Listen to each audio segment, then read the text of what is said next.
Mamadou Thiombane moom aussi di dëkkandoo boo xam ne bu yàgg ci koñ bi loo xam ne lépp lu ñu taxaw ci koñ bi mu taxaw ci ñun nag suñu wax du ci bare ñu ngi sant suñuy imam yi suñuy mag yi nekk ci quartier bi ku mel ni Birima Diagne El Hadj Bassirou Dieng ñoo ñuy encadré ñun ay xale lañ mais ñu dénk ñu quartier bi ñu ciy def lii xam ne moom lañ ci kantan may te duñ ci tàyyi nag duñ ci boole ay wax yu bare parce que ñun duñu ay nitu wax lii moom dama koy forcer rek mais mënuma ko sama man yëpp moo di jëf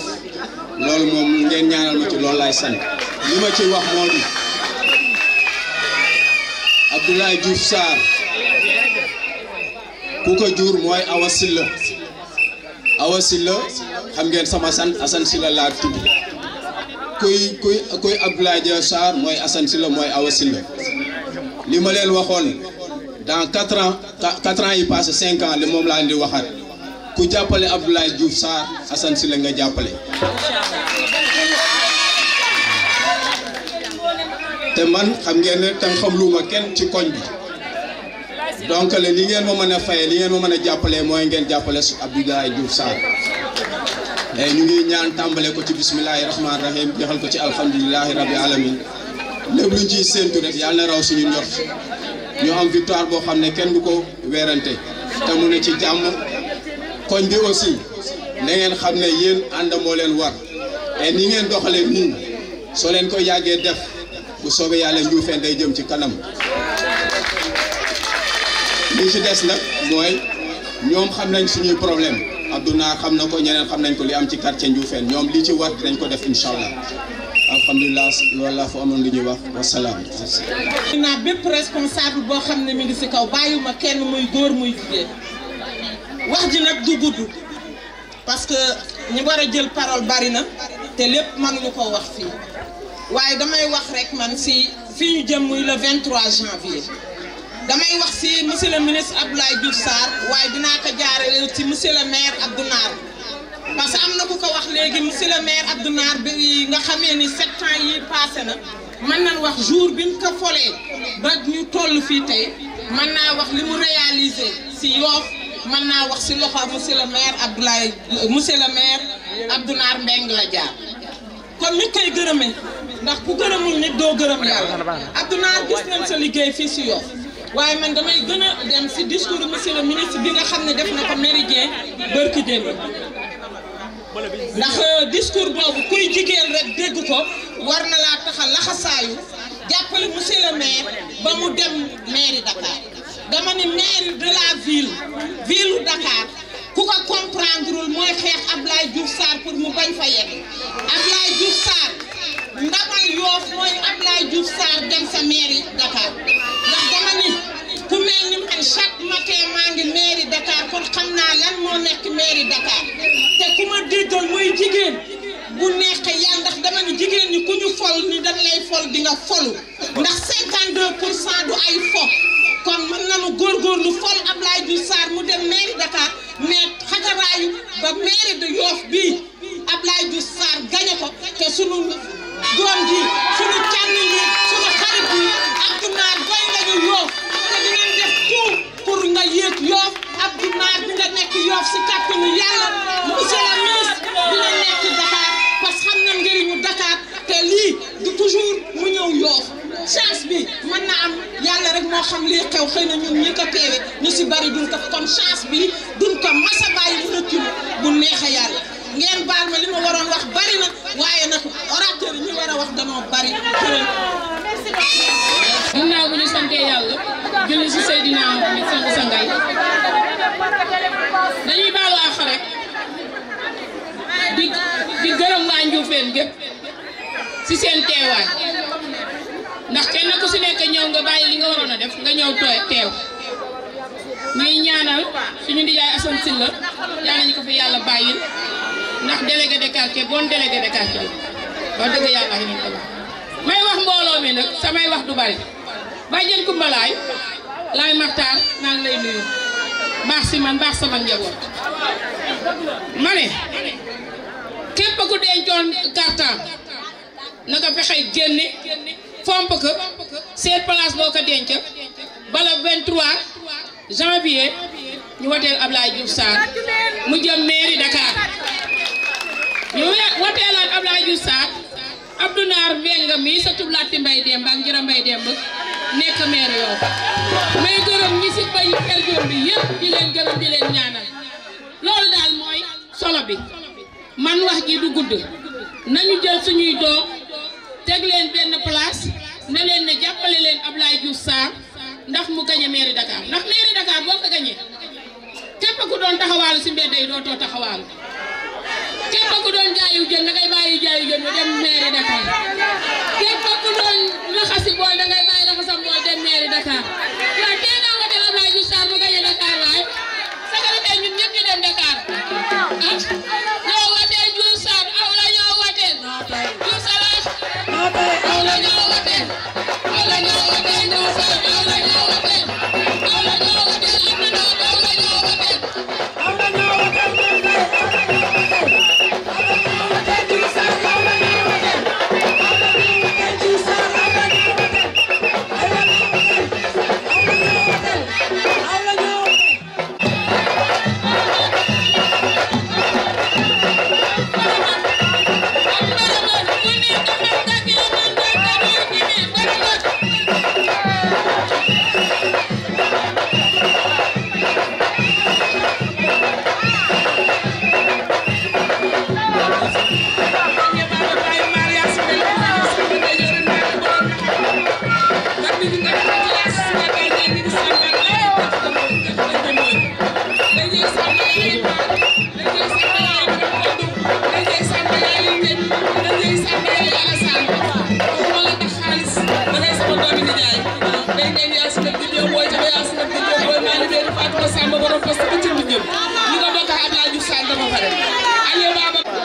ginnaaw bi ñu sant yàlla julli ci Seydina Muhammad ñu ngi sant suñu borom di sant suñu waajur di yëkki ay kàddu yu néew rek ndaxte tey sama xol dafa sedd macha allah suñu jigéen ñi suñu sœur yi yàlla defal leen jàmm seen toogaay bu rafet bii bu jekk bii ku ko gis xam ne ay femmes yu engagé ngeen ñu fas yéene jàppaleel Abdoulaye Diouf Sarr ngeen maa ngi tàmbali sama kàddu di nuyu suñu délégué de quartier Assane Sylla l'infatigable Assane Sylla wax dëgg yàlla quartier bi amal nañ ko njukkal guddi ak bëccëg mu ngi si tey quartier bi yàlla na yàlla defal la jàmm yàlla na yàlla sutural la yàlla na yàlla barkeel la di nuyu. maa ngi waxtaan ak moom tout temps te xam naa pas-pasam ak gëm-gëmam lépp lu mu gëm da si dem ba mu jeex yàlla na yàlla taxawu leen li ñu bëgg nag mooy message bi nga xam ne le délégué de quartier passé na ko si quartier bi ñun dégg nañ la Assane wax dëgg yàlla de li nga bëgg danañ si taxaw danañ jàppale Abdoulaye Diouf Sarr mu gagné ville de commune de Yoff gagné ville de Dakar bu gagné ville de Dakar Abdou Naar bi nga xam ne moo fi ne durant 7 ans wax dëgg yàlla day il a fait ses preuves te nit de bu defee ay preuves am taxaw na mu war a taxawee mënoon lu reconduire ko yàlla na yàlla taxaw ñëpp yàlla na yàlla jàppale ñu xur wi yàlla na fi yàlla def jàmm yàlla na fi yàlla def jàmm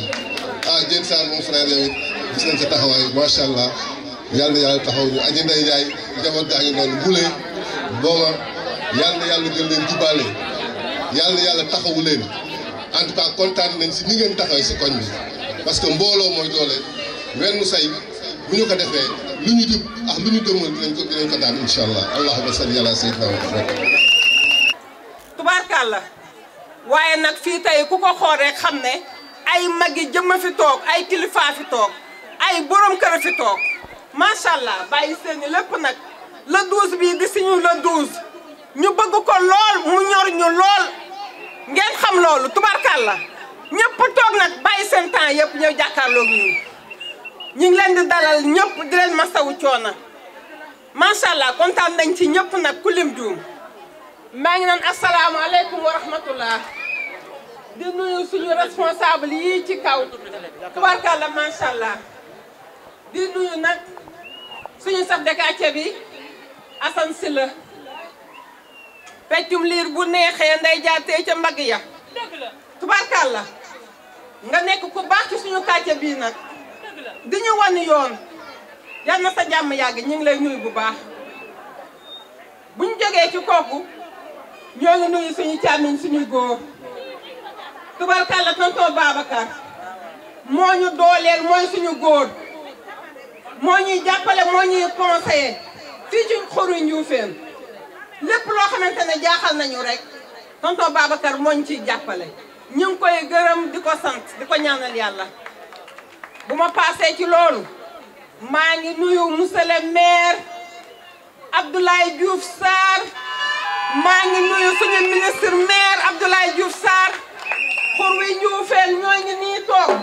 di ko nuyu bu baax a baax di jël nuyoo bi nag di ko teg ci loxo Abdou Naar Mbeng maire Yoff suñu leader ñun waa xur wi ndax nag ñëpp xam nañ ne ma nga dëkk Ndanaat waaye xur wi da koo ñor tubaarkalla macha allah xur wi da koo ñor mu bëgg xur wi jàppale xur wi tubaarkalla lépp luñ ko laaj Abdou Naar joxe na ko fii ndax suñu bis bi rafet ñu ngi koy gërëm di gërëm ñi fi toog ñëpp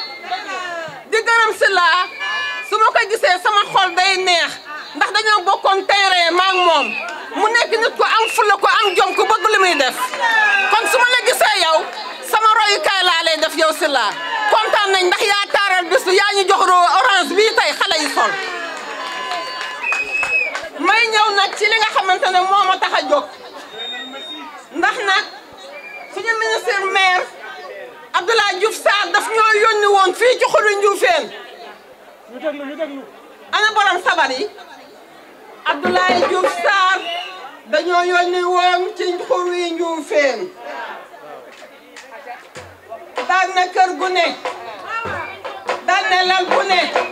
daan na jëmm ju ne nañ ko seet te moo waral lii moo waral lii tàcc leen lii moo waral lii xur yi moo waral lii ñun bu ñu waxee ne def nañ porte à porte war nañ koo gëm ndax ñëpp a ngi toog morom duma e waay ne duma ku man sa morom duma e waay ne duma ku man sa morom duma yàlla Diouf Sarr duma ku man sa morom duma ane lay duma ku man sa morom duma maa la wax di nuyu yéen ñëpp di nuyu ñi ci président bi ñëpp di ci jiital sama papa l'infatigable du maire Abdoulaye Diouf Sarr kii nga xam ne dama naan ba mu nekkee maire dafa yàgg booba xamagul luy politique doomu mbay ñanga ji maam Saare maam Ngaari maa ngi lay nuyu maa ngi lay dalal yow da nga nekk gaynde goo xamante ne kenn nga ci Yoff Abdou Naar kenn nga ci Yoff Abdoulaye Diouf Sarr bu la soxlawee soxlaa nañ la bu la soxlawlee soxlaa nañ la ndax yàgg nga taxawu dëkk bi yàlla na sa jàmm yàgg di nuyu tamit le maire Sylla merci beaucoup ci la Lacoste yi gis nañ tamit taxawaay bi ci ginnaaw Abdoulaye Diouf Sarr ma secrétaire général Aminata Mbaye nuyu naa la di gàttal nag wax ji parce que kàddu jeunes yi la def ma lu dul sensibiliser Adja Mbule Ndoye sama maam maa ngi jël nuyoo famille di ko teg sa loxo yow xamoo politique boo politique rek deneen moo la sonal jërëjëf Adjaratou Ndeye Ndiaye la présidente ziar naa leen yéen ñëpp tante ma saw yaa ngi wax lu am solo muy li nga xam te ne moom la Njuufeen di jooytu jërë ngeen jëf waaye dama ciy appuyer bu baax di ci rebondir parce que dañu ko soxla nañu loolu li ma gën a intéressé nag mooy na ligne 3 bii dem parce que am réew kat jàmm moo fa jiitu kontaan ba ma sax yow tamit merci beaucoup di sensibiliser nag les jeunes ak femmes yëpp parce que bu ñu demee am na ku ko wax sànq ne le 23 juin le 23 janvier incha allah dafa am lu ko jiitu li ko jiitu nag mooy ñu dem jël ji liste ñu dem jël ji carte électorale yële carte d'identité yële nañ ko dem jëli parce que yàgg na fa xaw ma annonce bi jàll na wala jàllul képp koo xamante ne inscrire na woon sur les listes électorales carte d'identité yi génn na boo leen ñëwee di ngeen ma fa fekk wala ngeen fekk fa si Tafa Sarr ñëw leen ngeen jëli ji carte yi ndax le 23 incha allah ñu mën a dem voté ji sous préfecture fa ngeen ko déposé woon foofu la nekk boo leen ñëwee da ngeen indi récépissé bi ñu leen joxoon ngeen jël seeni carte le 23 incha allah ñu voté gagné Yoff gagné Dakar si kàttanu yàlla te barki Seydina Limaamu day am sanga bi maa ngi lay ziar laay Matar samaan laa yaakaar Abdou Nar ma bëgg nga gën a bàyyi xel jeunes yi certes yaa ngi leen di dimbali ndax place yi fi am yëpp jeunes yi nga ko jox kon damay ñaan nga redoubler rek les efforts du ma ne sax redoubler parce que redoubler nga bu yàgg bu dee mën naa quadrupler nga quadrupler les efforts ami toog nga boole la nga am fële na le muy national projet national nga jàppale jeunes yi ndax soxla nañu ko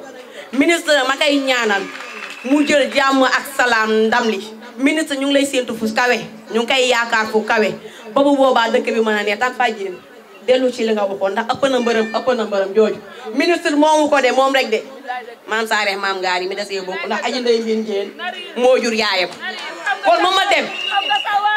mbër mi dootu reet am nga sa kër am nga sa wàlla ñooro juuf sa maam nga da koo mérité wasalaam maa ngi jégal ndax kàddu yi war sa bari jërëjëf macha allah di nuyu ñu ngi leen di ziar ñu ngi leen di jox seen wàccuwaay bu baax a baax di jël nuyoo bi di ci teg suñu mag suñu xarit suñu doomi nday Adja Ndeye Ndiaye ñu ngi lay nuyu ñu ngi lay ziar ci turu jigéen ñëpp macha allah nag jigéen ñi mention spéciale ndax yéen fu ñu dugg da ngeen ne seen leader amu fi noonu fu ñu dugg ngeen ne Abdoulaye Diouf Sarr amu fi noonu. asalaamaaleykum waa tribune bi képp ku nekk ci tribune bi ñu ngi lay nuyu ñu ngi lay ziar di jiital ci nuyoo bi monsieur le maire Abdou Nar Mbengue ndax yaakaar naa ne kuy nuyoo dafa war a jaar ci buntu kër gi ndax monsieur le maire yaay buntu këru Abdoulaye Diouf Sarr suñu ministre suñu maire ndax Abdoulaye Diouf Sarr dafa jël li mu yaakaar mu di ay militant ak yow ak ñi nga àndal ñëpp dénk la ko nga di ko liggéey nag liggéey bu rafet macha allah laf cat yal na la yàlla jàppale ba nga àggale sa sago Abdou Nar Mbengue ñu ngi sa kanam ñu ngi sa ginnaaw te ñu ngi ci sa boor dawuñu si dara nag ñun waa Yoff Njuufeen xur wi dama ne ñoo ak yow ba mairie Yoff ñoo ak yow ba mairie Dakar te barkeer na ko di kontaan lool macha allah ci suñu jigéen ñi waaye Adja Kumba Laay Maxtaar ñu ngi lay jox sa wàccuwaay Papa Ngala Mbengue ñu ngi lay jox sa wàccuwaay Mbengue Mboor borom orange bi ñu ngi lay jox sa wàccuwaay macha allah bu fii taaroo yaa ngi ci biir ñu ngi nuyu ñëpp waaye Adja Tabara ñu ngi lay jox sa wàccuwaay Ndoy la bu maali maram Ndoy ñu ngi lay jox sa wàccuwaay borom taraanga ji waaye di sant ñëpp di gërëm ñëpp di kontaan lool waaye nag dëgg la jàmbat nañ li ñu bëgg te suñu ministre dégg na ko ndax Abdou Nar a ngi toog waaye nag ku la jox ndékki jox la añ bu la diggee reer na nga gëm ne dina ñëw ndax bu dul dara nag xool leen Yoff jigéen ñi xool leen Yoff macha allah Yoff a ngi changé Yoffu démb ak Yoffu tey du benn boo gëmee sa lambe di nga daj dara kon Abdou Nar Mbengue jërëjëf Abdoulaye Diouf Sarr jërëjëf daal la ñuy wax ba pare door a jàmbat suñu soxla ndax Njuufeen gii bëgguñu daray seen bopp li ñu bëgg mooy ku leen jàppale ci dëkk bi muy ndox mi muy tataay yi muy pavage bi te yaakaar naa ne loolu àgg na yàgg na ndax li tax àgg na mooy yaa ngi toog te yow yaay ndawal Abdoulaye Diouf Sarr yaay ay bëtam macha allah yaay ay noppam macha allah kon as egg na di nuyu nag ki ma waroon a jëkk a nuyu xel day fattu muy suñu chef de quartier Assane Sylla El Hadji Assane Sylla ñu ngi lay nuyu di la jox sa wàccuwaay waaye di nuyu nag suñu jàmbaar tonton ñi ngi suñu jàmbaar ji ñu ngi lay nuyu ndax fu ñu jaaxlee ñëw sa kër mbaa ñu woo la te luñ la wooree boo ñu xalaatalee faju na macha allah ñu ngi lay ziar bu baax a baax a baax a baax a baax waaye di nuyu sama doom sama xarit ami toop ñu ngi lay nuyu di la ñaax na la Ami yaa ngi ci Yoff Ndioufène nag yaa ngi ci xur wi waaye yaa ngi fi def lu baax macha allah respecté nga say ndey te jàpp nga ci combat bi macha allah yaa jëkk a baatare jàpp ci combat bi di la ñaanal itam ndam rek waaye boo jëlee ndam li na nga jàpp Ndioufène na nga jàpp xur wi na nga jàpp Yoff ndax tey jii gàj nee nañ fecc liir bu neexee nday yaa tey ca mbagg ya li nga def lii rek ci ñun nga ko gisee waaye kontaan nañ ci bi nga mujjewut pusa bi mu réer ñu ngi lay sant ñu ngi lay gërëm waaye nag maa ngi jégalu itam ci kàddu yi ma yëkkati lu ci baax yàlla la lu ci bon it bëggoon naa mu gën a baax maa ngi sant ñëpp di gërëm ñëpp waaye di sant nag sama mag honorable député Ndeye Marième Gueye yónnee na fi si suba ndaw ma ci tribune bi waaye di gërëm kii mu tudd ki toog Nogay Mbuub délégation ma nga nee toog délégation Nogay Mbuub ak sina ma nga nee toog ñu koy sant di ko gërëm gis nañ délégation bi merci beaucoup jërë ngeen jëf.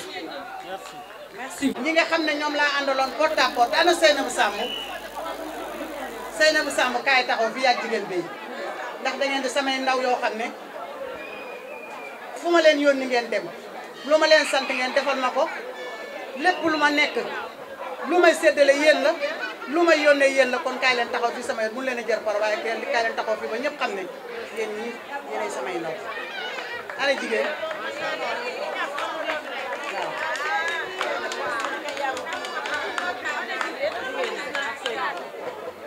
maa ngi sant ñëpp di gërëm ñëpp di commencé ngërëm leeg sant bi ci Adja Mbule Ndoye Adja Mbule neex nga àndal de Mbule ku gore nga Mbule ku doy la nga Mbule koo xam ne amul lenn loo xam ne li yow Mbule mën naa koo wax ci yow lenn lu loolu rafet lu baax su may wax ci yow sax sama xol bi day sedd ba doo mën a wax di sant Adja Bama Sow yow sama doom nga maa lay sant di la gërëm di sant Medina Sam Benno Bokk Yaakaar réew mi Medina Aan maa ngi koy sant bu baax di ko gërëm sama rakk la di sant Maam Xaar Diop ku ne xam ne Maam Xaar Diop maa moom démb ak barki démb ñoo doon ànd ak Kiné Diagne ñun ñëpp ñoo doon ànd démb ak barki démb kon wax dëgg yàlla am ànd bi ànd bu yàgg la di sant Fat Diène di sant Maam Ndaw ak bépp responsable boo xam ne yaa ngi fii ci xur bi rek maa ngi lay sant di la gërëm di leen balu ak sonal naa leen heure bu ne mën a jóg leen ñu dem bu ngeen sonne mën a dañuy dem forcé leen ngeen proximité ba lii lépp am fi kon maa ngi leen di sant di leen gërëm bi nga ma leen sant yéen gërëm leen yéen nag ba pare léegi may jàkkaarloo ak monsieur le maire danaa wan gannaaw li ndax force li may wax damay jàkkaarloo wax la koy Abdoulaye danaa jàkkaarloo li ma bëgg a wax damay jàkkaarloo yow wax la ko monsieur le maire sant bii may sant di nga gërëm dama ne te ma yow laa koy teg sa loxo nga tegal ma ko ci loxo monsieur le ministre te sax jaru ko woon ndax yow bu ma la santee gërëm la sant naa monsieur le ministre gërëm naa ko Abdou Naar lépp loo diggante woon ak man ci bés bi lépp def nga ko ba mat fii nga yendu ak ñun ca mënoon na la ca bañ a fekk fii nga yendu ak ñun ba ñuy séddale ci añ fi nga de jóge doog a dem bàyyi no fi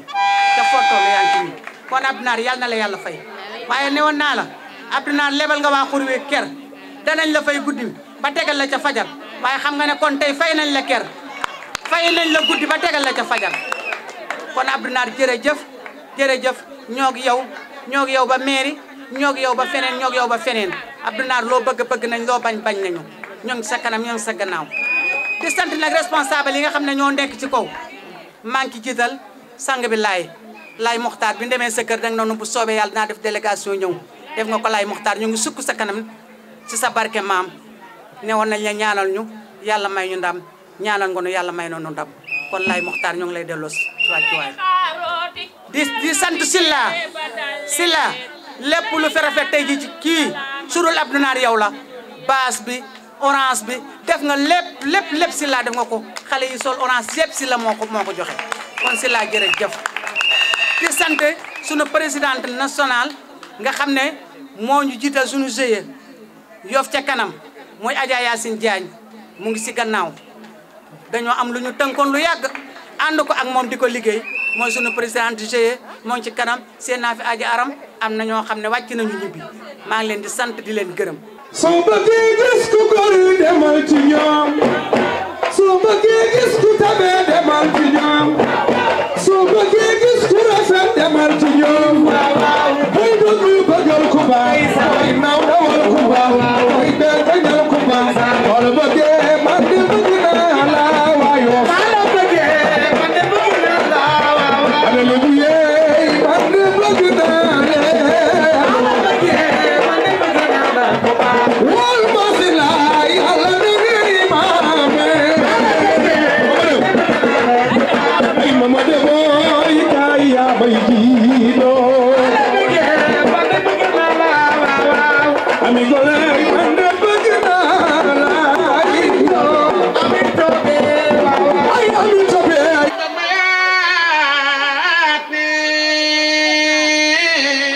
lay Muxtaar ñu feen bur balay ñaan kenn bi jëkk nangu jël Sambay Mbayaan Ablaye Diouf Sarr yaay maire bi xare ba ca cuucuur ku ca yóbbu buum tarka calaleew Samba Mbayaan Sambay Mbayaan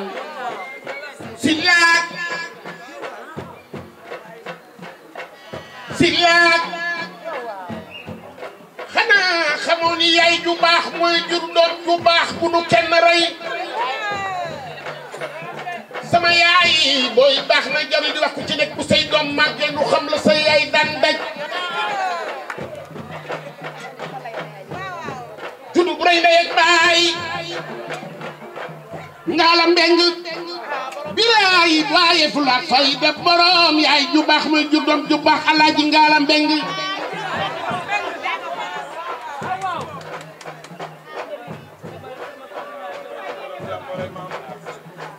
Abdou Naar inshallah bu nu yàlla mayee inshallah ci kattanam moom mi nga xam ne ni moo yor lépp bu Ablaye Diouf Sarr demee Dakar yàlla na nga nekk maire Yoff Alaaji Ngala léegi nga ñëwoon sama kaw Abdou Naar juddu bu rëy ndey ak baay fulak fayda borom sama waaji silaak borom suuf yi ci man silaak sama waaji yàlla na fekk mu mat waay Ablaye Diouf Sarr mat na waay ana Adja Tabara Ndoy Mali Marak Ndoy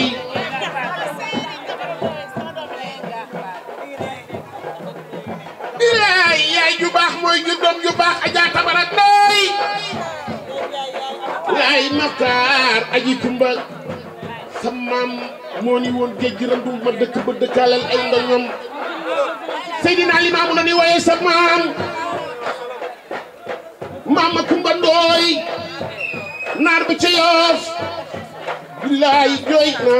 Serigne Ousseynou Laay sama waaja def na docteur de la jeunesse def na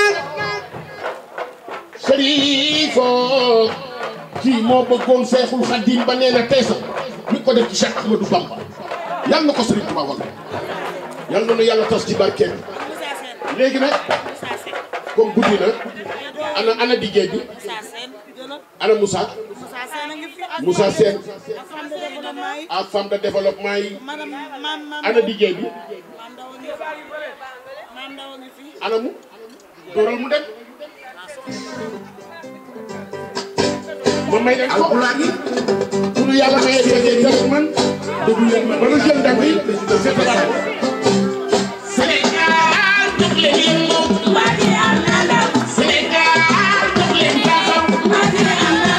Macky Sall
salaamaaleykum waa Ndioufène. maaleykum salaam. maa ngi leen di wax Laye Makhtar. maa ngi leen di nuyu. di jiital si nuyoo bi sunu sanga sunu responsable soxna Koumba Laye comité électoral bu Layène. maa ngi ànd ak ñoom ñëw di andi nuyoo waa Layène yëpp nuyoo boobu ñu jël ko teg ko si loxo monsieur le maire Abdou Nar Mbengue mii nga xamante ne moom lañu fekk muy maire boo xamante ne defe naa am na ñoo xam ne sànq wax nañ ko Diouf Sarr dénk na ko mais dénk ko léegi ba mu ko dénkee yàgg na te ba mu ko dénkee ba léegi defe naa gis ngeen Abdou Nar ni muy doxee gis ngeen bu ngeen di wax sax souvent si moom da koy gêner bu ngeen di wax si moom naan kon Abdou Nar maire de Yoff Abdou Nar nangam daf koy xalal di gêner moom li muy bëgg ngeen di ko wax mooy que ngeen di wax Diouf Sarr fu ngeen toll parce que Diouf Sarr moo xëy Diouf Sarr rek mooy maire boo xam ne Macky Sall ba mu jëlee décision ne sur l'étendue du territoire maire yi fa nekk yëpp dañuy reconduire ña nga xam ne ñoo fa nekk mais si département wala ville ku ñu investir fii boo demee sa localité du ñu investir mais moom rek lañu investir au niveau de Dakar ba pare investir ko au niveau de Yoff am na loo xam ne ñun duñu ko naatable c'est-à-dire jarul wax lu nekk suñu xol la Abdou Nar bu Ablaye Diouf Sarr gagné la ville de Dakar amul kenn si ñun kuy naatable ne danañu jël Abdou Nar ba ma xis kaw loolu jarul wax nañ ko denc suñu biir ndax ala loo xam ne maax moom mii je pense que du tey lañ si masa wax Abdou Nar dafa yàgga di ma topp naan man si laa ñëwal suñu wet ñu ànd ensemble jël ay décision pour Diouf Sarr mën a toog Yoff may wax nag si loolu ku ma xam-xam ne PDS laa nekkoon jiite woon fii la liste du PDS 2014 jàkkaarloo ñoom Abdou Nar ñii Ablaye Diouf Sarr ñëw yu remporté ko ma continuer au PDS àndax sama ngor toog PDS bi wii ak noo ñëwee ma jàkkaarloo waat ak ñoom mais actuellement bu ngeen gisee ma bàyyi loolu yëpp dama bëgg a jàkkaarloo ak waa Yoff waxuma ñi nekk fii nii mais maa ngi jàkkaarloo waa Yoff di leen lancer un appel muy ñi nga xamante ne ñooy candidat yi nekk Yoff parce que télé bi laa jàkkaar loolu di wax ak yéen ne leen li ñuy wax nii actuellement daf ñu ñor suñu xol lañ ko tibbee bépp responsable bépp kilifa bu nekk Yoff bépp cadre bu nekk Yoff jot na nga jóg taxaw jàppale Ablaye Diouf Sarr defoo ko pour sa bopp defoo ko pour kenn yaa ngi ko defal pour say doom yaa ngi ko defal pour say jigéen yaa ngi ko defal pour lébu gi yaa ngi ko defal pour Ndakaaru parce que li ñu am nii dootuñu ko am te ma leen di wax ne yéen responsable yi nga xamante ne nee ngeen ay candidat ngeen maa ngi jàkkaarloo yéen di wax ak yéen képp kenn yéen ku nekk si yéen ku nekk position bii Ablaye Diouf Sarr nekk tey moom Ablaye Diouf Sarr dana bàyyi la mu nekk woon ñëw jàppale la kon bu ngeen dee góor bu fekkee ne bëgg ngeen dëkk bi bu fekkee bëgg ngeen seen askan jóg leen ngeen bàyyi li ngeen nekkee ñëw nekk si wetu Ablaye Diouf Sarr def ni ma def pour mu ñëw gagner la ville de Dakar mu nekk njariñu Yoff ñaruñu Wakaam njariñu Ngor ñaruñu askanu Lebu gi yëpp am na ku ko wax nee ne Ablaye Diouf Sarr ñoo la wateel ñoo tey aw la ñoo watal joo tey waaw kooku lii mu wax noonu sib xolam la ko tibbee ab lébu bala wax lii moo wax ba fekkee la dëggu la si moom ni mu kaa waxee ba ka waxee ñëpp a kaa dégg wax joogu du gën a fépp si Sénégal du gën a fépp si àddina bi ci monde entier bi parce que lii moo wax dëgg la kon yéen appel bi ñu leen di lancer encore une fois nañu éviter ay wax yoo xam ne xëy na mën nañ koo wax mu yàqal wax yooyu yeni wax la toujours bu ngeen di wax jiital leen si ne ñun Abdoulaye Diouf Sarr mi nga xamante ne moom lañ tingo bëgg ko yóbbu ville de Dakar li muy wax lu mu xam la nekkul loo xamante ne maanaam xamu ko. Diouf Sarr dafa àndoon ak Mamadou Diop Diouf Sarr dafa jiite woon fi nga xamante ne mooy chambre de commerce Diouf Sarr dafa am profil boo xamante ne bu waxee ne war na mën a téye Dakar am na nu mu ko mën a téye kon yéen képp ngeen ku ngeen di wax bu leen ko wax sax si wàllu waasoo wàllu askan parce que ñun rek a fi nekk amul problème mais wax leen ne Abdoulaye Diouf Sarr pëlaax séeréerax joola lébu mandeng ñëpp la uuf dafa bëgg Ndakaaru parce que dafa bëgg a defar Dakar dafa joxe programme boo xam ne amul kenn ku joxe programme bu mel noonu au niveau des candidats yi nga xamante ne ñoo fiy nekk donc bu ngeen di wax leen si anam boobu ba nga xamante ne ñu fekk c'est parce que Seydina Limamou waxoon na ko yaatal leen sax xet yi gan ñaa ngi ñëw yaatal nañ ko ba ñu ñëw waaye it yaatal nañ ko waaye suñu doom dafa soxla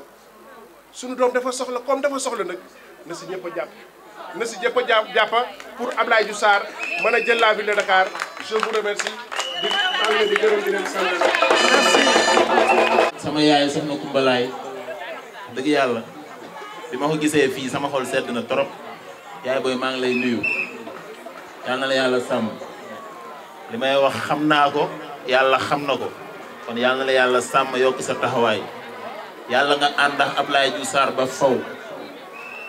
may nuyu toutes les responsables j'ai dit toutes les responsables de Khourwa tey seen bés bi dafa am solo bés bi dafa tombeex ay combat yu bëri am Yoff dafa mel ni suñuy mbër yëpp a daan kon damay ñaan rek ñu dugal mbër bi gaa yi xumbal fi ñu door a ñàkk lu baax.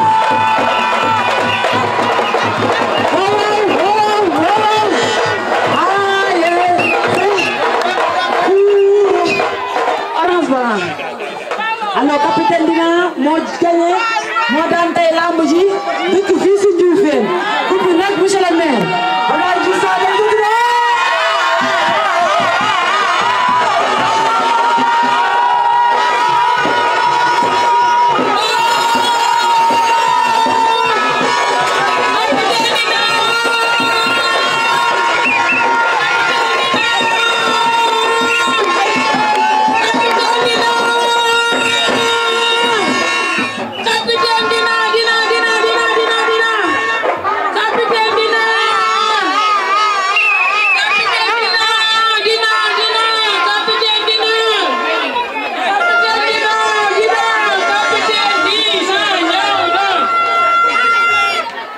félicitations capitaine Dina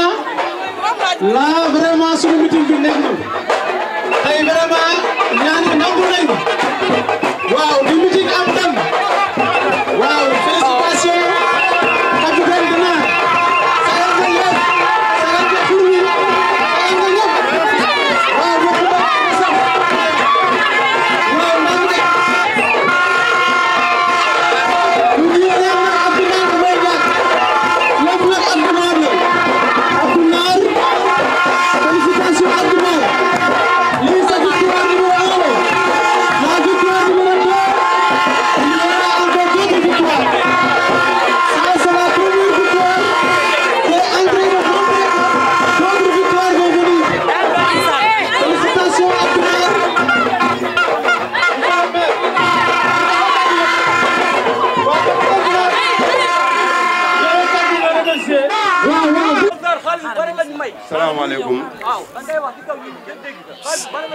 yow ñu ngi leen di nuyu tey ñun fu ñu dem rek dañuy génne couleur Yoff mais rawatina Abdou Nar ak monsieur le ministre Abdoulaye Diouf Sarr mënuñu ko fay Abdoulaye Diouf Sarr mënuñu ko fay ñun coach yi dañoo jël ku nekk jox ñu salaire kon loolu bu ñu jógee rek dañuy am doole ci lépp képp ku ànd ak Abdou Nar ànd ak Abdoulaye Diouf Sarr li nga bëgg da nga koy am ñun Abdoulaye Diouf Sarr moom mooy suñu médecin bu soobee suñu borom li mu bëgg biir Ndakaaru da koy am juróom-ñaari penc yëpp ñu ngi ci ginnaawam kii nag dañ koy bàyyi ak yàlla Abdou Nar dañ koy bàyyi ak yàlla moom xam na man xam na tous les côtés ñun écurie Yoff ñun ñëpp ba ci le président Baytir Doudou Bey Ibnou ñoom ñëpp dañ ñoo jàppale li ñuy wax nag du bari mais li ci des ci kanam la ok merci. Avec Diouf Sarr avec Diouf Sarr Diouf Sarr avec Diouf Sarr Diouf Sarr avec Diouf Sarr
ñu tollu woon ci nuyoo suñu mbër mi jóge stade ñëw di feete victoire am fii ba ñu ñëwee ñu ne leen ministre mu ngi ñëw toog leen ngeen xaar ko capitaine Dina ñu ngi lay félicité. monsieur le ministre amoon nañ yeneen ñaari combat benn bi aljuma la tudd nekk gardien kër Abdou Nar moom it moo daan ñu koy félicité. combat daagu daan bi nag moo ma wóorul xamaguma ñoo daan combat yi am Yoff yëpp ñoo daan Paco Brise moo daan Abdoulaye Diouf Sarr mooy daan ñuy félicité waa Xurwa waa Xurwi ñu leen di félicité au nom de toute la jeunesse dama mas a wax seen ay ndaw ne leen bu fekkente ne mag ñi ànduñu fexe leen ba ngeen àndaloo mag ñi par force vraiment gis naa ne yéen ñëpp nekk ngeen benn si union ak entente ak solidarité lañ mën a amee lu ñu bëgg kon yal na yàlla saxal ànd bi yal na yàlla sàmm leen ba dara doxo di seen diggante loo xam ne dafay féewale liggéey jot na gannaaw ba ñu dajalee mbooloo rek liggéey jot na kon ami li des mooy gën a remobiliser la jeunesse de Xurwi ñu teg benn plan d'action boo xam ne la jeunesse communale moom la ñuy ñëw fekk si leen ñu déroulé fi mu ne nii li ñu naan caaxaan faaxi dëgg des fa lañ toll terrain proximité te débat tous les jours amatul noppalu parce que fi ñu jëm il faut que Yoff gépp comprendre ne ñun caaxaanewuñu ko dañu jëm ci ay élections yu am importance élections yoo xamante ne nii suñu doom moom la président sas ne ko yaa jiite le département de Dakar yaa war a nekk maire Dakar mu am ay doomu Yoff yoo xamante ne dañ bëgg a saltel yoon bi nga xamante ne nii moom la kilifa gi bëgg a jaar kon ubbi leen seen ay xel ubbi leen bu baax a baax seen bopp ngeen conscience situation fi mu toll xam ne élection yi nekkatul ay élection wu kii candidat la wala kële candidat la non non benn candidat moo fi am mooy Yoff te Abdoulaye Diouf Sarr moo takk capitaine bi na koy Yoff jëpp xame noonu ñii nga xamante ne nii ay candidat lañ liñ naan bés bu tojul watt bu ñu demee ba rus sax mën nañ dugg si biir mbañ ngaa ci gi votel Abdoulaye Diouf Sarr parce que moo fi sës moo fi sës bu ñu xuloowati bu ñu xeexati nañ naxante ak ñoom ñaax leen xamal leen importance bi nga xamante ne nii moom la élection yi am si ñun fi may terminer may lancer appel toute la jeunesse di ko lancer yéen supporteru capitaine Dina dama bëgg ngeen xam ne Yoff Abdoulaye Diouf Sarr kese moo fi ne Abdoulaye Diouf Sarr kese moo fi ne damay faral di wax naan bu ñuy wax rabu àll yi njagare mbay taxul ñuy wax kii ku ko xool xam ne gaynde la gaynde dëgg mooy mel nii dafa am benn image boo xamante ne nii dafa daw yaram dama toog ak benn doomu Yoff bu sax politique dafa ñëwoon kin fan ñu teg les 19 candidats tegal leen ay chaise si ginnaaw ñu jël benn chaise teg ko si kanam Abdoulaye Diouf Sarr war fa toog bi ministre jógee taxaw ba war a toog chaise bi waa ji dafa fompana nga ñe ne ma Babacar sama yaram dafa daw ma ne ko lan la mu ne ma waa Yoff jëpp wallaahi buñ gisee image bi dañu war a bàyyi li ñu jàpp ñëw ànd ndox Abdoulaye Diouf Sarr gunge ko ci mission bi foofu lañu toll jamono juñ toll nii amatul ay dañuy seetaan football bal bi dugg ñu ralentir que mu siimet jéena dëgg la dëgg Abdoulaye Diouf Sarr mooy ki nga xamante ne nii moo war a boot Yoff moo war a yóbbu Yoff fa ñu bëgg a dem caaxaan baaxul soxor baaxul iñaan baaxul yéen laa waxal defaraat leen seen ay xol ngeen xoolaat seen taxawaay bu baax a baax te xam ne kii wallaahi azim li ko wax du ñun de xamuñu lan la àndal de am na lu nekk ci moom dëgg bañ bëgg gañe rek maa ngi gërëm ñëpp di sant ñëpp wasalaamaaleykum wa rahmatullahi taala wa barakaatu. monsieur le ministre ñu ngi lay nuyu di la jox sa wàccuwaay di nuyu fi ñi ngi àndal ñëpp sëñ Jili Mbàkke ñu ngi lay nuyu waaye monsieur le ministre bi ngay ñëw fekk nga fi tey kilifa yi xam ne ñoo nekk Ndioufène gépp ñu nekk fi ñuy nuyu bu baax délégué quartier bi ñu dalal fii wax fi wax ju am solo nee na waa Ndioufène su ngeen ma bëggee jàppale leen Abdoulaye Diouf Sarr parce que sama deret la donc délégué ñu ngi lay nuyu di nuyu Babacar ñi ngi mi xam ne donc mooy grand këmali si suba ba tey mu ngi fi ak ñun fii laa ko fekk suba sa muy rangé la ay 16 nga xam ne kooku tey Abdoulaye bëgg na la bëgg goo xam ne ñun sax xamuñu fu mu fekk de Mbaye Diass ñu ngi lay nuyu bu baax di nuyu nag sang bi laay maxtaar si laa tooñ nga ñëwaat sang bi oo naa ko téléphone nga ne ma ñu ngi réunion ma ne la sang bi bu la si laa déplacé di xëcc kurus gi rek mais bu la si laa andee ba fii ak kontaan nañ si ministre li exceptionnel tey mooy booloo bi ngay laaj si quartier yi moo commencé feeñ te loolu dañ si sant yàlla bu baax a baax tey boo gisee waa Ndioufène ni ñu def responsable ñoo ñëw nekk benn topp si ginnaaw Ndeye Ndiaye donc waa Ndioufène dañ leen di sant bu baax di leen wax ne booloo mooy doole te gis nañ ñi ngeen boolee bu ngeen boolee da nga ñu gën a yombal yëf yi bu ma waxee Mbaye Ndiaye wax naa Mbule bu ma waxee Mbule mel na wax naa Maam Xaar ainsi de suite je pense que loolu mooy politique bi olof yi dana ñuy jéppi duñu jéppinte donc bu ñu nangu kenn jéppiñu parce que Abdoulaye Diouf Sarr ñun jaral nañu lépp di nuyu donc Papa Ngala ñëw na fi Alsane Mbeng gis naa donc délégation Mbengeen bi mu jiite wax fa dëgg yàlla kontaan nañ bu baax a baax Papa si ñu ngi lay nuyu ñu ngi nuyu ñëpp Adja Tabara yaa ngi si kaw ñu ngi lay nuyu bu baax a baax je pense que monsieur le ministre bi ngay gaale la si laa di daaneel si laa wax ju am solo oo waa Yoff oo les candidats ne leen li Abdoulaye Diouf Sarr yor nii man wóor na ma ne man si laa bu ngeen ko yoroon Abdoulaye Diouf Sarr bàyyi lépp jàppale leen donc je pense que si laa loolu nga wax mooy wax ji waaye nag politique la ñu ne opposant kenn mënu ko bañ am na ñoo xam ne tey bu Abdoulaye Diouf Sarr wàcce woon weeru ñu ne jant bi la wàccee donc ñun la ñu war rek mooy nañu liggéey je pense que Ndioufène Mbule ni ngeen def nii la mooy la nga wax ne moom la Abdoulaye Diouf Sarr santé mooy nañu jaar si néeg bu ne nañu dugg si néeg bu ne nañu toog si lal bu ne nañu wax ak waa kër gi te xam naa slogan boobu yéen waa Ndioufène yéen a ngi koy def parce que gis nañ liggéey bi ngeen di def si proximité yi di wax ne élection yu jëm dama wax ne ñun waa Yoff buñ ko caaxaane parce que Sylla wax na léegi lu am solo mooy li ñu dal nii buñ la kaa amaat boo matul 20 ans wala 25 ans ñu ne kat kii xam ne donc mooy le candidat de la ville doomi Yoff la Sylla wax lu am solo oow ñu lébu yi rek parce que Dakar ñun rek ñu ko dañuy oo ñëpp ku fi nekk Ablaye li mu présenté candidat la ko présenté waat dama ne Ablaye bi nga defee sa programme ba pare wax ko gars yi fi mu nekk téyewaat nañ seen i këyit parce que kenn du fi waxaat loo waxul donc dañ lay félicité bu baax monsieur le ministre di la ñaanal yàlla lii nga sumb nii yàlla na si yàlla may ndam ñun leen Yoff yaakaar nañ si lu bëree bëri parce que mooy li Babacar wax rek nit da nga koy gis mu ne dama mel Ablaye Diouf Sarr mais bu gisee Ablaye Diouf Sarr buy daw si moom sax doo xam lan moo tax donc yàlla moo la may loolu cër boobu si Yoff Yoff mag ñi bëgg nañ la ndaw ñi bëgg nañ la xale yi bëgg nañ la am na ay candidats yoo xam ne ñu ngi wër Yoff kenn du leen jox programme Ablaye def fi nangam Ablaye nii ñun waa Yoff soxlaa ñu Ablaye nii Ablaye nële dang ñuy wan la nga xam ne moo gën li ñu Ablaye Diouf Sarr proposé ka nga xam ne en 2014 ngeen may ma rek tuuti tey parce que Ndioufène lañ nekk ñun ñoo aye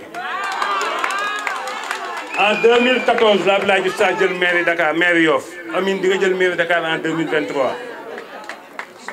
ba nga jël mairie Yoff j'étais présent lors de ta passation de service entre Oumou Khayri Gueye Seck ya moo fa nekkoon man le préfet Pam Ndiaye Diouf mu ngi si dëgg ñu jox la këyit gi 25 emplois moo si nekkoon tey yaa ngi 650 emplois dama dégg benn candidat yooyu mu ne bu ñu waxee stade bi mu ne état kee bi mu ne état waaw kan mooy état au niveau de Yoff kan mooy état au niveau de Yoff kan moo toog fa ñuy séddaale si Yoff kan mooy xëccoo ne dañ ma ko dugalal Yoff ministre magistère si lañu am quai de pêche si la ñu am stade si la ñu am la plus belle place du Sénégal mooy la place Mamadou Diop tey boo toogul woon foofa di xëccoo di séddale ba tey ji duñu am loolu am na ñeneen ñu fi jaaroon am ñooy waa candidat yooyu naan Ablaye Diouf Sarr mooy état dama ne budget 2 milliards 500 defarul Yoff il faut ñu am maire ak leneen amoon nañ maire ak ministre ñu ngi ñaan dañuy amaat maire am maire de la ville donc monsieur le ministre je pense que gars yi doo seen marom mais nag nañ leen bàyyi ñoom tamit ñu wax parce que ñoom amuñu programme la ñu man mooy loolu bu ma ñëwee ci santé bi ñuy ñëw fii en 2014 Philippe Maguilène Senghor amul woon hôpital amul woon ambulance léegi ñettaa nga fa taxaw Philippe Maguilène Senghor amul woon radiologie léegi mu ngi fa léegi boo demee Philippe Maguilène Senghor moo gën a plateau moo gën a relevé te booba loolu ba nga koy def nekk gowoon ministre de la santé da nga nekkoon donc maire de Yoff rek bu ñëwee si wàllu sport tey jii wax naa ko 3e stade du Sénégal ñun ñoo koy moom mooy donc le stade de Yoff tey jii sa magistère lañ ko amee tey jii bu ñëwee sur le plan social parce que Abdou Aziz Ndoye ñu ngi koy sant da koy wax danaan Abdoulaye Diouf Sarr li mu def social da ngeen koy wax mu nekk Papa Aziz social dafa naqaree wax waaye jëmm ju social mu ngi nii ka nga xam ne ñëw na di maye di joxe ba pare ne Abdou Naar léegi signé leen convention 3 hôpitaux wala 4 léegi ku feebar ñëw maire dugg Papa Aziz si bureau si saay si ñu bindal la këyit nga dem maire la ba 80 000 boo amee 100 000 donc on a un maire très social monsieur le maire ñu ngi lay gërëm di la sant. réalisation yi ma fi toogee di ko wax Abdoulaye Diouf Sarr du wax démb rek dama ànd ak benn télé ma ne mu ne ma dama bëgg nga yóbbu ma 4 réalisation ñuy jàll ma ne ko xoola place Mamadou Diop jëlal amu fi woon 2014 am na fi. ñu dem quai de pêche ba ma ne ko jëlal amu fi woon 2014 ñu tourné ma ne ko jaaral Kensiro ma ne ko amu fi woon ñu tourné ma ne ko jaaral lycée Yoff nañ dem place Biagui nañ dem jublukaay ba nañ dem stade ba nañ dem Nord Foire route yi mu fa def ak donc terrain basket mu fa def ma ne ko nañ dem jàmmalaay voir le pavage nañ terminé Djily Mbaye xool donc la route de Djily Mbaye ni mu ko defee ma ne waa ji nag dama lay yóbbu tali bii gën a rafet ci Sénégal mooy talib Ndinaat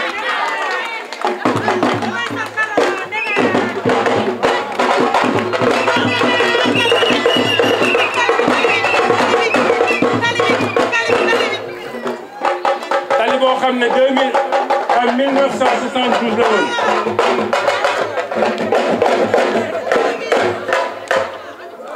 may wax nit ñi rek am na ñoo xam ne dañoo bon ñu ngi toog naan Abdoulaye Sarr dafa xaar ba campagne bi soog leen defal tali bi ministre mënoon ngaa bàyyi sax bañ ne le 22 nga soog ñu kaa defal ñun baax na ñun waa Ndanane boo bàyyi ba le 22 janvier ñu ne suba la ñuy voté nga defal ñu ko sax bëgg nañ parce que tali boobu l'histoire dafa retenir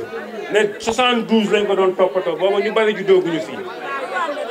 léegi nii dafa am benn émission bu amoon ci benn télé ñu tëdd ko quartier bi Mame Maodo Ndoye wax ne tali bii ñun ñëpp dox nañ si ku si nekk ndinaat comité gestion keneen dox nga si mais bu sottee yàlla jëmm ji toog moo tax tali boobu ñu am ko monsieur le ministre bañ koy defar je suis témoin dañ owoon li ma teelaay wax dañ koy teg dañ jëkk a ñëw ñu fay ñëpp ñu am fenn famille bu ñu fayul ministre bi moo fi nekk di wax famille ministre ne nañ ko évaluer waat si jamono bii la dama fay ko ñu war a toj benn kër ministre ne woo ko fayoon nañ ko war nañ ko toj mais dinaa naa fayaat kooku dinaa ko jox mu def ko ñu toj kër yëpp moom mu jël si xaalisam plus de 30 millions je pense si tey laay wax waa Ndinaat comité de gestion bi dañu ma ñu ngi koy dégg les frais ñu ngi fi moom moo ñu miire waatal kër yëpp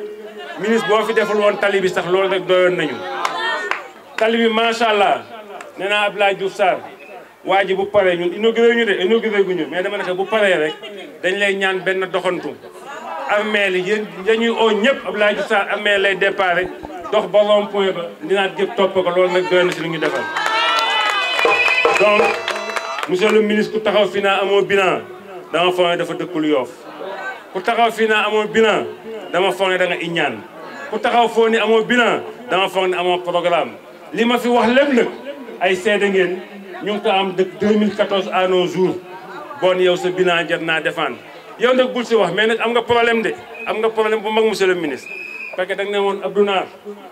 daa bàyyi naa la fii du ma dem benn meeting tey nag ñëw nga Ndioufène dimanche ñun war na ngaa ñëw oote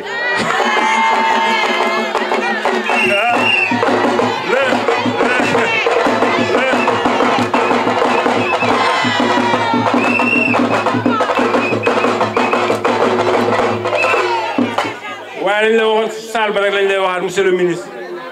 tey xam naa sa programme moo léger rek moo tax nga ñëw fii mais comprendre nañ la foo nekkul mën nañ la fa taxawal foo teewul mën nañ la fa teewal li may tëje mooy xam nga ban avantage la Abdoulaye Diouf Sarr am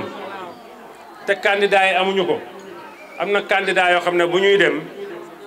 ñoom rekkee dem te ñooy ëpp sax ñuy seeti ñun nag avantage bi Abdoulaye Diouf Sarr am mooy tey tante Mbule mën na dem du ànd ak Abdoulaye Diouf Sarr Ndeye Ndiaye day dem du ànd ak Abdoulaye Diouf Sarr Ami day dem du ànd ak Abdoulaye Diouf Sarr Diène Sarr de proximité Babacar di proximité l'ensemble des quartiers de Yoff ñu ngi def ay proximité te gisuñu le ministre le maire Abdoulaye Diouf Sarr donc Abdoulaye yal na yàlla jàppale buñ toogee fii wax si yow dañuy wax lu ëpp mais ñaan rek lañ la mën a defal di xam ne xam nga ne am nga ay xale yoo xam ne ñoom ñëpp ñu ngi ànd nekk benn la jeunesse unie ñu ngi nii sànq Mbaacu jël na fi félicité donc Ami Top parce que Mbaacu tey moo wax kàddu Ndioufène félicité donc Ami Top si li xam ne donc mu ngi koy liggéey ñuy ñaan yéen ñëpp ngeen booloo wax naa benn baat mooy ku ñuy jéppi du ñu jéppinte lii am tey Ndioufène exemple bu leer la Ndeye Ndiaye ñoom ñëpp dañoo topp si ginnaawam ñu ñëw ñu ne Abdou Nar yëf yaa ngi noonu nañ leen dérouler donc dañuy ñaan l'ensemble des quartiers de Yoff ñu roy si lii am fii parce que bu division amee rek jëmm ji day jaaxle bu boobaa du xam kan lay waxal bon nañu ànd nekk benn ñu xam ne incha allah Abdoulaye Diouf Sarr li mu liggéey si Yoff wallaahi dama ne ko Abdoulaye le 23 ngay comprendre gi ñuy wax donc gars yi maa ngi leen di remercier bu baax a baax ziar di la ziar di jël ziaru xalifa général des Layènes di ko teg ci sa loxo nga jottalil ma ko ahlu bayt rasul yëpp may nuyu bu baax kilifay xurga yëpp di jël nuyoo bi di ko teg ci sama loxo di yaay Assane Sylla mu joxal ma ko kilifa yépp di nuyu bu baax bépp kilifa bu ma fekk fii ci kaw tribune bi ñoom ñépp ku ci nekk rek nuyu naa la xam leen ne mën naa jaar ku ci nekk sa tur parce que maa ngi yéen ba mu dooree la ba léegi depuis 2012 yéen a ngi may accompagner fii ci Yoff di ma dëgëral di ma taxaw di ma soutenir ba tey ñu mën a yaakaar ne war nañ ma mën a tabb ma nekk maire de la ville de Dakar bon nag xam naa ne lii tey li ko jur mooy seen taxaw ak seen engagement à mes côtés bon nag damay jël lépp delloo leen ko yéen kilifay Yoff parce que seen taxawaay moo jur position bi ma am tey au niveau national may nuyu les femmes de Khourwa bu baax aw ma seen fay tey Abdou Nar wax na ko danaa dellu si Abdou Nar tout à l'heure xaw ma kan mais à partir d'aujourd'hui yaakaar naa ne am naa problème parce que ku meetingati nañ ma wax ah sa waay yaa ñëwoon meetingu Khourwa ñëwal suñu meeting mais Khourwa jar ngeen ko du fen jar ngeen ko bu baax parce que mobilisation bi ma gis fii ak ni ngeen di liggéeyee kër par kër loolu mooy liggéeyu politique tey gëm naa ne gars yi dañu coow rek mais le 23 janvier 2022 fii ci Khourwa di ngeen am plus de 90% ici ça j'en suis persuadé ma leen di remercier di wax Abdou Nar si yow laay insister tuuti parce que Baye Modou Sylla mën naa bañ a wax ci moom parce que lu waay gàtt-gàtt xam-xam xam ne Mamadou Sylla ak Ibrahima Sylla ñoo bokk ndey ak baay Ibrahima Sylla jur Awa Sylla mu jur ma Mamadou Sylla jur Ousmane Sylla mu jur ma bon nag amul sax wax maa ngi lay remercier Baye Modou sa taxawaay rafet na may ñëw ci Abdou Nar li ma leen di wax déglu leen ko bu baax a baax a baax a baax parce que nag am na dëgg yoo xamante ne fii ci Yoff dafa laaj ñu koy wax waa Yoff ba ñu comprendre ko mu dugg seen bopp parce que loolu mooy tax ëllëg ñu mën a sore parce que am na ñoo xamante ne li ñu nekkee tey jaxase xelu waa Yoff la parce que ñun dañoo dem ba nekk grand combat gars yi bëgg a indiwaat ñu ci mbapat mi alors que naw ñu ci mbapat grand combat lañ nekk ñoom bu fekkente ne dañoo aay ci mbapat mën nañ yem ci mbapat bi mais ñun grand combat bi sax ñi ngi naan mais écoute aujourd'hui ñi ngi ci grand combat bi mais combat bi ñëw bu ko Diouf Sarr gagné mooy nekk roi des arènes foofu lañ tolluñu bon nag kuy xëccoo roi des arènes mënul vraiment di nekk fii di détail ak ñu nekk ci mbapat bi damay ñëwaat ci Abdou Nar 2012 2014 ngeen jox ñu maire bi Yoff bi ngeen ñuy jox maire Yoff Yoff quai de pêche bi neewu fi woon quai de pêche bi xanaa jógewul ci asamaan di wàcc suuf quai de pêche bi ci bopp la jaar ñu koy dox di ko lijjanti di wax muy digër ñuy toppatoo di toppatoo bay ñu ne waaw nañ ko commencé mais ab lijjanti la laaj ñu lijjanti ko ba mu ñëw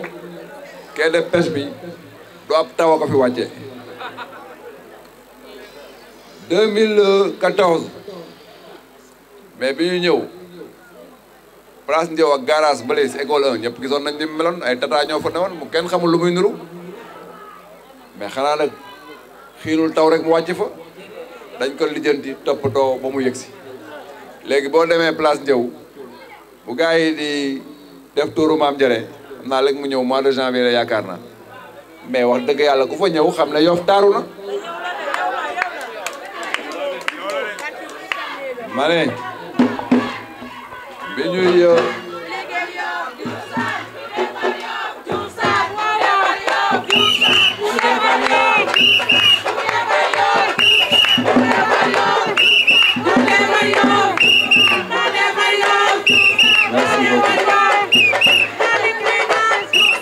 merci beaucoup bon jullukaayu Yoff fi Moustarchidine di defee seen événement mais jullukaay bu xawoon doy waar la ñu ne dañuy cotiser par 5000 pour defar ko ñun ñu jël ko defaraat ko ba mu taaru tey ku romb foofu xam ne jullukaayu Yoff jullukaay bu taaru la boo demee Jili Mbay abi dafa amoon ay tali yoo xamante ne kenn xamul woon nu muy nuru mais tey boo demee tali yëpp reprendre nañ ko boo demee Jàmmalaay pavé nañ dëkk bi yëpp boo demee Yoff avant 2012 amul woon terrain basket xale yi dañ doon dox dem fu sore pour basket yi tey si biir Yoff am na ñeenti terrain basket yoo xamante ne yu leer la Jili Mbay Rond Point stade ba ak Nord Foire penc Yoff waxaalewu ma ko frigo waxaalewu ma ko boo demee jardin wu Nord Foire BCEAO waxaalewu ma ko stade bi tawul xiin mu wàcc fi dañ ko toppatoo ba mu ñëw dans moins 2 mois tubaab bi lal gazon bi dëgg na bi mi ngi Dakar actuellement gazon bi dañu lal kon nag mais loolu mais ay réalité la pavage Yoff amul woon 1 mètre carré de pavage mais léegi rue Yoff ñu ngi leen di pavé te incha allah Yoff lépp lu fiy trottoir danañ ko pavé sous le magistère de Abdoulaye Diouf Sarr. école Kenjiro ni mu meloon gis ngeen ko léegi tabaxaat nañ ko ba école bu normal lycée Yoff danañ ko inaugurer bientôt fii si am looy dem aéroport mais lycée boobu mais du aw ngelaw moo ko fi wàcce Abdoulaye Diouf Sarr moo fëgg dugg bureau di toppatoo bañ ne ko waaw nañ la defaral lycée Yoff ndoxu Nord Foire doyoon na war mais léegi Nord Foire am na ndox bu ma fi newee di lim du ma fi jógee informatisation état civil wu commune de Yoff booy ut carte d'identité booy ut bulletin de naissance extrait de naissance da ngay taxaw ñu tapé benn bouton tirer la sa document si ngeen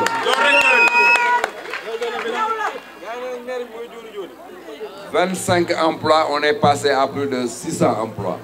mais loolu day indi lu ñuy wax pouvoir d'achat si dëkk bi. marché Yoff gisoon nañ ni mu mel léegi marché Yoff ku ko gis xam ne am na lu ñu fa dugal ba mu niru am marché. éclairage public fii si Yoff xam nañ ne mbedd yi leer nañ léegi mais loolu lépp man li ma si gënal te mu nekk sama xol mooy Talib Ndenaat Talib Ndenaat moom moo ma gënal si projet yëpp. lu tax Talib Ndenaat gënal ma parce que fa mu jógee moo sore. Talib Ndenaat xam nga lu doomu gënal ma parce que fa mu jógee moo sore lool te man xam naa lan laa si daj ba mu ñëw li ma daj si Talib Ndenaat mais mburu daju ko si pour mais loolu ma wax yëpp damay wax déglu leen ko de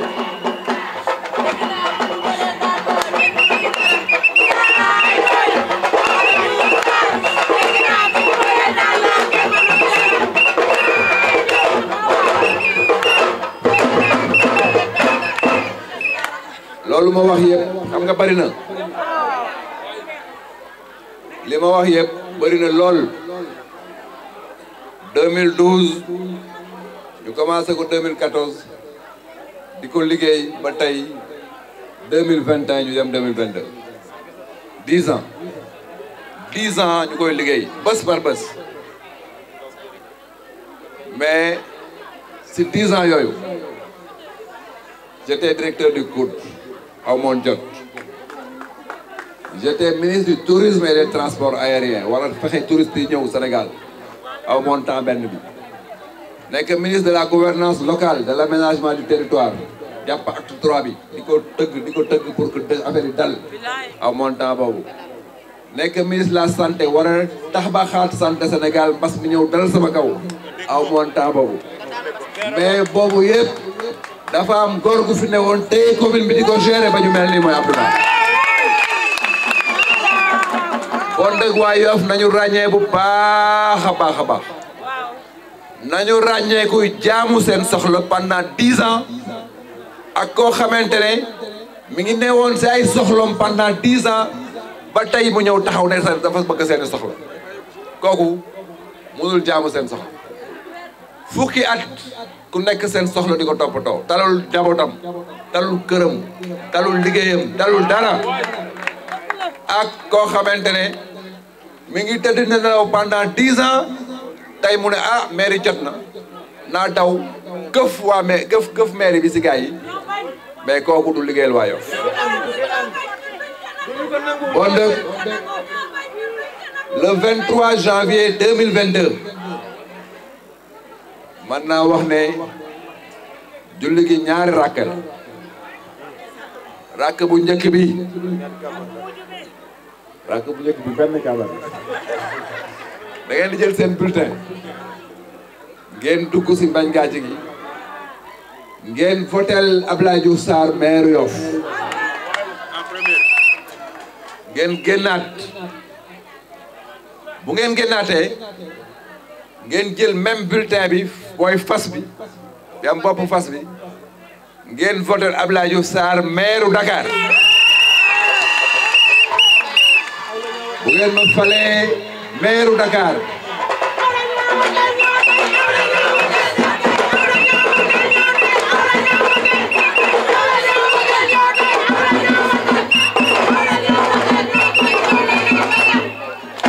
bu ngeen ma falee maire Dakar waa Yoff waa Ngor ne nañ dañ may fal ville de Dakar waa Ouakam ne nañ may fal ville de Dakar ak waa Cambérène ak waa Grand Yoff ak waa Parcelles Assainies ak waa Sicap ak waa Hann ak waa Médina ak waa Point E ak waa Fann Amitié ak waa Fass Colobane Gueule Tapée ak waa Gorée ak waa Plateau ñooñu ñëpp ne nañ may fal ville de Dakar bu ma falee ville de Dakar ma téye ville de Dakar bu ko defee ñun waa Yoff ñu am beneen daje bu ñu dajewaat si suñu biir bu ñu daje boobu suñu biir ñu jël Yoff teg ko si loxo yoo xamante ne day continuer liggéey bi xamante ne moom lañ fi commencé pendant 10 ans loolu mooy Yoff maa ngi leen di remercier bu baax parce que tey bu ma mënee nekk Abdoulaye Diouf Sarr ba ñu ne tey ci Dakar ni mu yaatoo ak Sénégal li mu rëy lépp benn commune moo fi intéressé Sénégalais yëpp da ngay dem ba Fongolim ba Touba ba Tamba ba Kédougou dañ naan élection locale dañoo foog ne Dakar rek la am te pourtant 601 collectivités locales yëpp am na élection mais élection Dakar rek moo si intéressé Sénégal yëpp mais si élection Dakar yi intéressé Sénégal yëpp ñu ne ki yore tey le leadership pour mën a nekk maire ñu ne seen doom la yéen waa Yoff bon maa ngi leen ñaan ngeen jàpp pour que au soir du 23 janvier 2022 bët yëpp jubal Yoff ñu ne Abdoulaye Diouf Sarr gagné na mairie ville de Dakar maa ngi leen di remercier bu baax salaamaaleykum